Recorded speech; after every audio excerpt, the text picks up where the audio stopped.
করতেছি। মার পেটে যখন আসতেন, আসতে দেরি আমেনার শরীর ফাইটা, আমেনার শরীর থেকে ফুটা সুঘ্রাণ মোহিত হইতে দেরি হয় নাই। চতুর্দিকে সুঘ্রাণ ছড়াইতে থাকতো। আমেনা কোনো দিকে যেতে পারতো না, যেখানে যেত ওইখানে তুফানের মতো সুঘ্রাণ ছড়াইতে থাকতো। আমেনা বিধবা ছিল, আরবের রীতি আর নীতি ছিল বিধবা মহিলা সুঘ্রাণ লাগাইতে পারবে না। আমেনার সুঘ্রাণ যখন পুরা মদিনায় মক্কায় মোহিত হইতেছিল, তো মক্কার মহিলা কেন পুরুষ পর্যন্ত কানা ঘুষায় লেগে গেছে, কথা বলতে শুরু করছে যে আব্দুল মুত্তালিব এই পুত্রবধূ পাইল তো পাইল কোথায়, যার স্বামী নাই অথচ সে পুরা মক্কাকে সুঘ্রাণ দ্বারা মোহিত করতেছে। সে যেদিকে যায় ওইদিকে সুঘ্রাণ ছড়াইতে থাকে।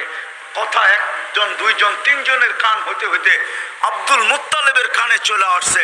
আব্দুল মুত্তালিব ঘরে যায় স্ত্রীকে জিজ্ঞাসা করছে, তোর পুত্রবধূকে জিজ্ঞাসা কর বিধবা হয়ে খুশবু সুঘ্রাণ কোত্থেকে লাগায়, আবার এমন সুঘ্রাণ রাস্তায় বাহির হইতে দেরি, মক্কার পাহাড়ে ওই সুঘ্রাণ বাড়ি খাইতে দেরি করে না, কোত্থেকে লাগায়।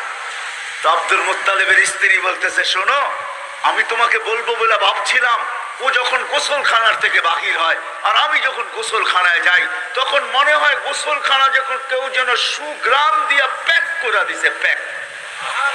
আমি ভয়ে জিজ্ঞাসা করতে পারতেছি না।